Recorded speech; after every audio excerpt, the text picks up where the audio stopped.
Hi, this is Jules Williams here, and today is the 12th of June 2020. I am presenting a short story written and narrated by me.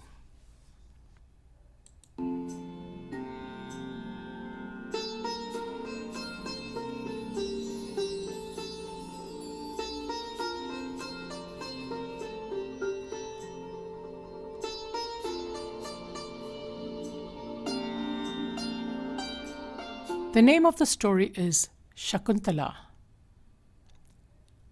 It is based in Bombay, India.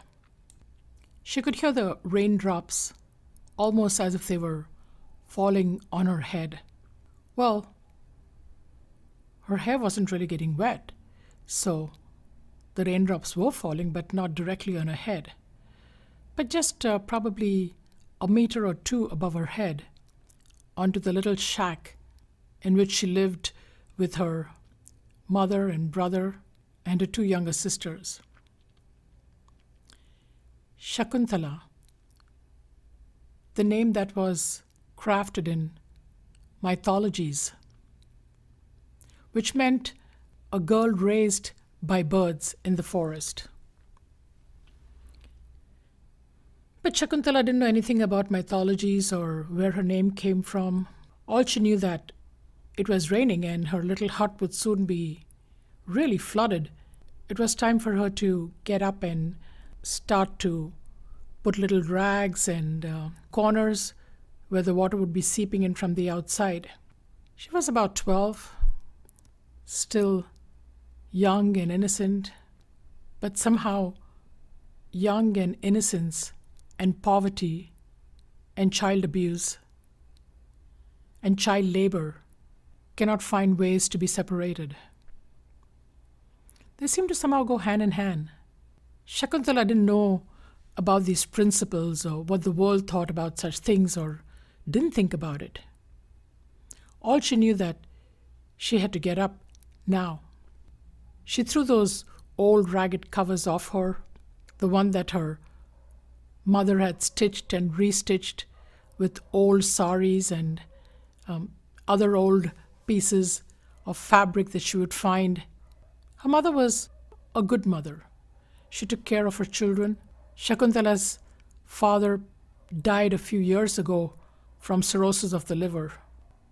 And all she knew now was that her mother and she must work, while her brother, who was older than her, could afford schooling. Shakuntala didn't dwell much on that. It was just part of life. She would never be sent to school. She would have to work. Shakuntala got up with a smile on her face because it meant that even as she placed those rags in those corners and little holes from where the water would seep in, it also meant that she wouldn't have to go to that job that was kind of far off from where she lived, but she'd still have to go to that house near where she lived to wash the dishes and do a few other chores for this family. And then they would give her some lunch. Shakuntala smiled. Good. She'd just have a couple of houses to go to work, and that too nearby. She wouldn't have to wade in the deep waters and through the city streets. Even at times, there would be this fear that she would fall into a deep pothole somewhere because the water would have covered it and she would never be able to see it. So she quickly tied her hair up in a ponytail and she looked in the mirror, this little hand mirror that was hanging on the trunk of the tree that was in the center of their house. Well, that was their home. It was a rather peculiar home, a little shack that was built round a tree. It was probably 15 feet in diameter and held by straws on the side and some dried coconut palm leaves on the top, layered with plastic and newspapers. That was it. That was her home. But there was this mirror, and she looked at herself, and she was rather pleased with her chubby little face, big eyes. She smiled shyly to herself as she remembered how people remarked on her big, beautiful eyes. And then she loved her little nose ring. That was one of the things her mother had bought her just a few months ago. It was customary for girls in India to have their nose pierced. That was the only little bit of gold that she ever owned. A little gold nose ring. Oh, Shakuntala smiled some more, and her chubby cheeks actually looked a little bit more fluffy. And she just smiled at herself and looked at her earrings. They were just some cheap imitation ones. But those little rings looked really nice, she thought. And she picked up the white ribbon that was on the nail hanging from the trunk of the coconut palm tree, and she tied herself a pretty bow on her ponytail. She slept in the same dress that she was going to walk in today. They didn't have sleeping suits and pajama sets, and they were poor. Shakuntala was poor, really poor. She had just 3 dresses, and all 3 of them were patched some way or the other. Most of them were held together by safety pins in the back. While Shakuntala was getting dressed, her mother made her a cup of tea. Today there would be no milk in the tea because, you see, they couldn't afford the milk. She took a sip and realized there wasn't going to be any sugar either. But the warm black water did help her to warm up. And she quickly gulped that down, and she started to find the rags around the house to patch up those little holes to stop the water from coming in. The rain continued to beat mercilessly, and then there was thunder and lightning. But she knew it would soon stop. The Bombay monsoons, they always seem scary, but they could be a lot of fun because the water was always warm, and big fat drops fell from the skies, as if making up for the lack of water in the summer months that preceded this monsoon. Shakuntala knew that she'd be almost drenched by the time she reached the first house where she had to work. Having finished the chore of blocking all those little holes and seeing that the water did not enter the house, Shakuntala put on her little plastic black slippers and left to work. Shakuntala was happy. She was happy she had work.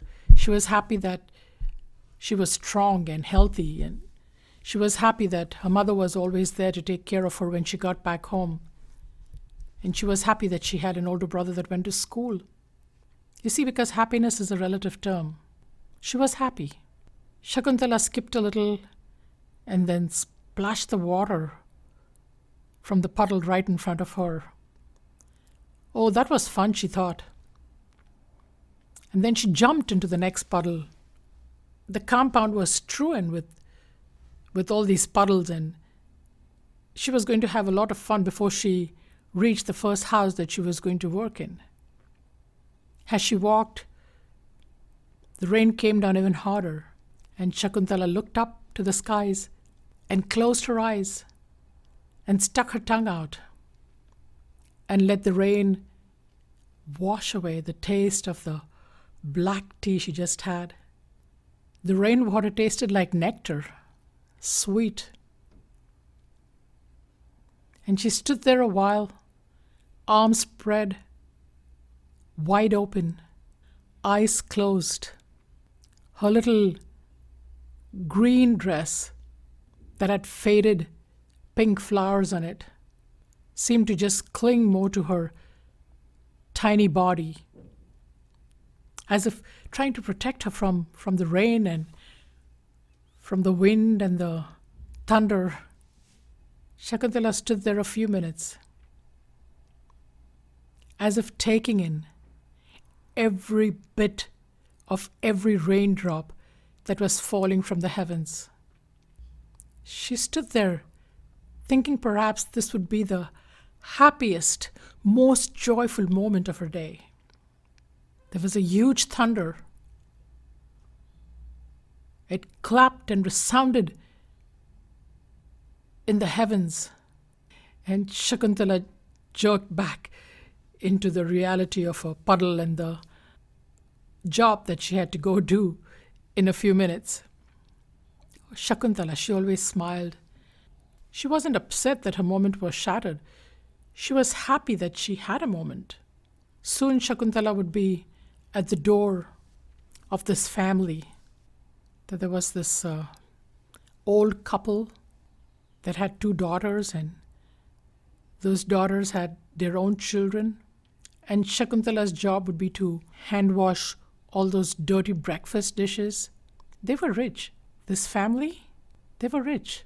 They ate eggs for breakfast, and they had toast, and they had coffee and tea with milk and sugar. But Shakuntala didn't really dwell on all those things all the time.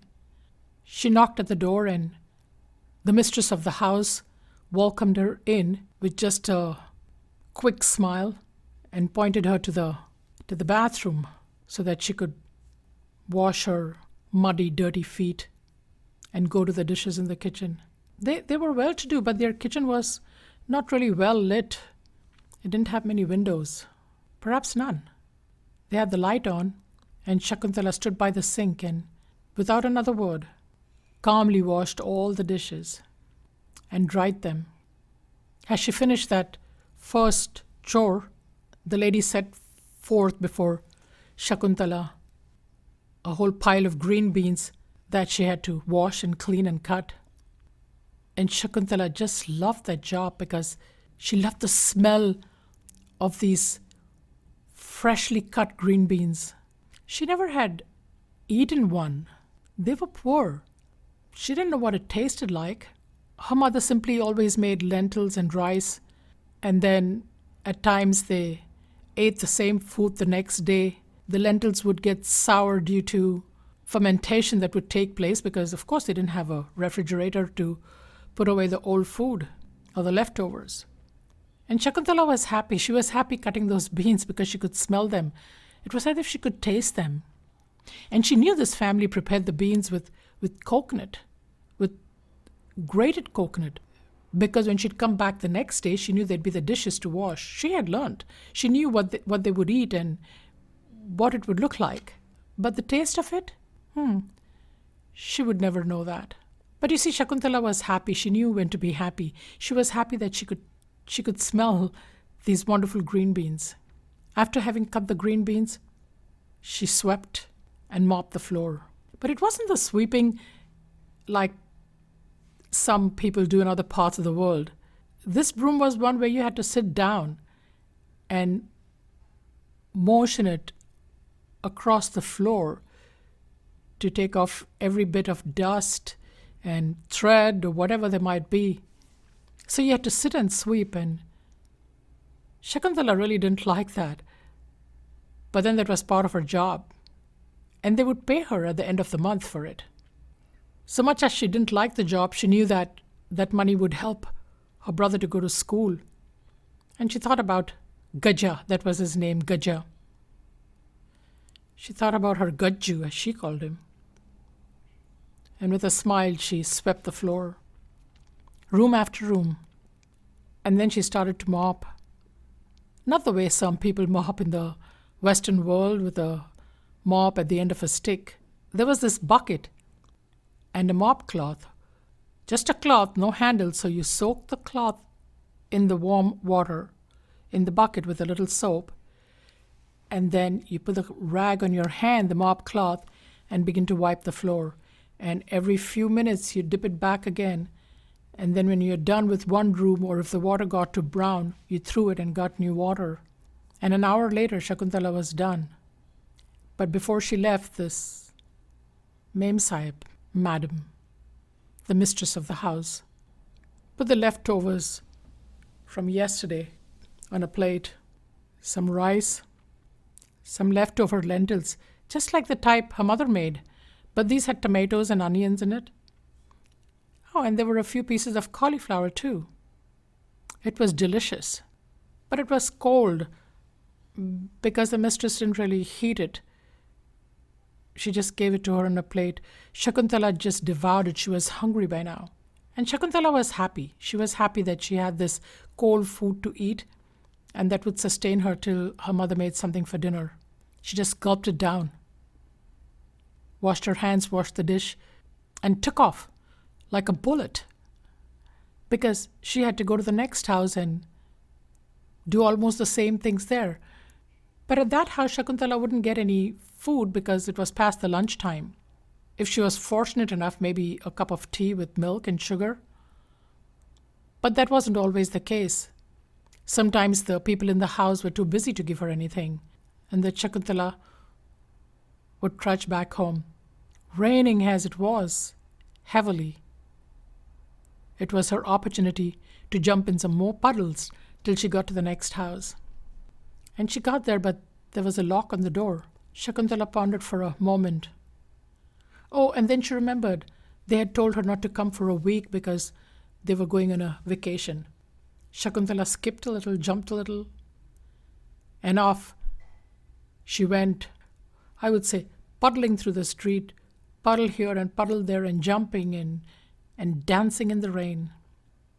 As she walked and got further away from this house towards her home, there was the image of this girl, a 12-year-old that would never see the door of a school, a 12-year-old that had never held a paper and a pencil in her hand, a 12-year-old who would never learn to read and write, who would never learn that A is for apple and B is for ball and C is for cat, who would never learn that 2 plus 2 makes 4 and 4 plus 4 makes 8 and 2 minus 1 is 1.